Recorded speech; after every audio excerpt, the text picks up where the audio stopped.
Coming up on Mountain News this morning, a high school in our region sees some amazing progress as it cleans up the damage left behind by flooding in its gym. And we continue to hear stories of Eastern Kentuckians who are still struggling to find financial relief after their homes were left in ruin.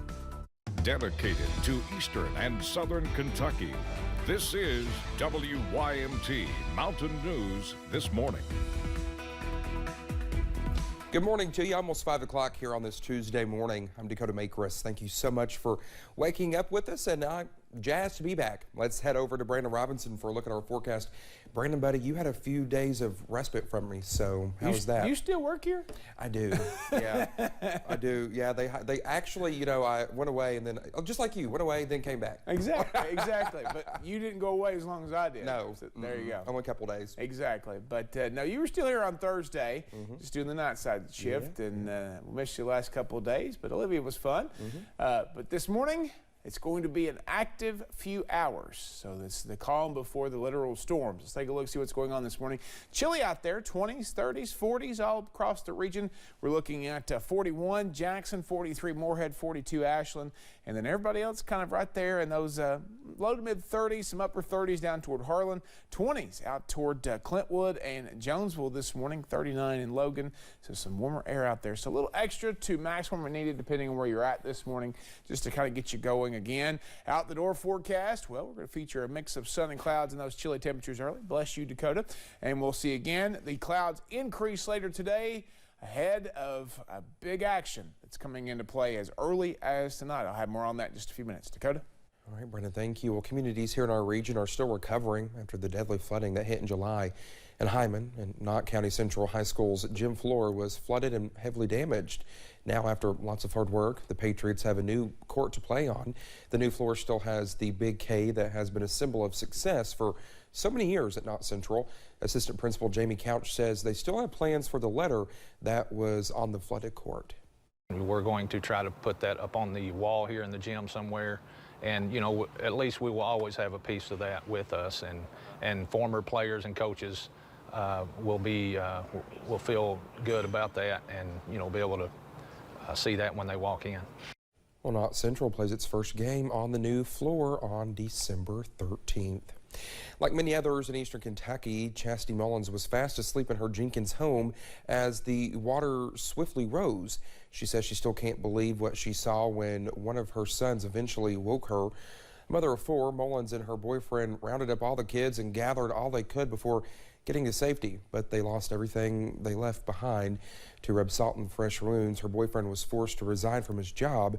With no way of supporting themselves, they tried seeking aid from both FEMA and the Red Cross, but she had issues with proving ownership of her home to FEMA because her home was technically still in her grandmother's name.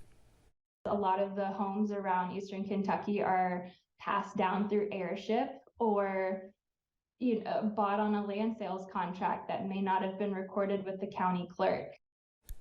Mullins says she is still trying to find paperwork 4 months after the flood. Well, if you, like Mullins, and are facing some obstacles to getting help, one place you might be able to go for help are flood recovery meetings. One of those meetings will take place today in Breathitt County. The goal is to gather for a meal and have a conversation about the community's biggest flood recovery needs. The gathering will take place at Marie Roberts Caney Elementary beginning at 4 p.m. You must register for the event, but at the end of the gathering, each household will receive a $100 gift card. There are other two scheduled meetings as well in Knott and Perry counties. Those meetings will be on December 3rd and December 19th. FEMA has approved more than $2 million in FEMA buyouts. As of now, 13 properties in Perry County have been approved, and Perry County Judge Executive Scott Alexander says this is just the first phase, saying nearly 60 people have applied for the FEMA buyout program. Once the people sign up, then it starts through the process of FEMA. Once approved, then we have to go back and do the paperwork and make sure that the family still wants their home to be bought out. Now, once the property is bought out, it can never be used again. It becomes a green space. Well, the judge executive says he hopes this helps prevent future flooding for the people with homes being bought out. He says if you would still like to apply for the FEMA buyout program, you can do so at one of the multi-agency resource centers. Monday was also the 6th year anniversary of the wildfires that scorched parts of East Tennessee. Many from our sister station, WVLT News, were in and near Gatlinburg while the fires devastated the community and 70-mile-an-hour winds spread it even farther. The mayor of Gatlinburg lost his home and business in the fire, but then helped his town rebuild. Sam Luther reports.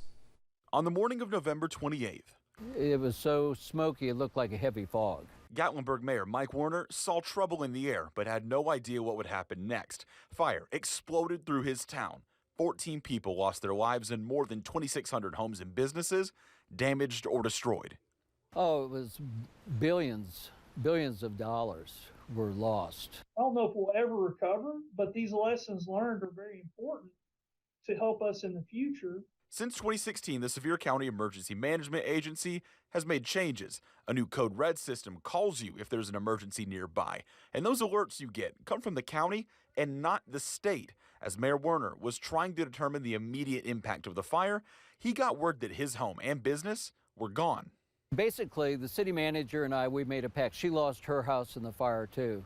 And it was just that we're not going to worry about ourselves till we take care of everybody else. Werner, like so many, lost everything in the fire. In 2016, mountaintops filled with flames and left with what felt like permanent scars. 6 years later, some have now faded, but it's left many with a changed perspective, knowing something like this could happen here. I never get upset about when it rains. I love to see the rain come, and we've got a great place. We live in a wonderful community. In Sevier County, Sam Luther, WVLT News. In September, city officials approved a contract for a memorial dedicated to those impacted by the wildfires. It will have two plazas, one to remember the people who died and one to honor the first responders. The memorial will be built at Minot Park in Gatlinburg. Well, thank you so much for getting your Tuesday morning started with the Sierra Mountain News this morning. Coming up next, an annual tradition returns to a local library just in time for the holiday season. We'll have those details in just a few minutes. And while we start today calm, we will not end it that way. I'll track the approaching cold front in about 3 minutes.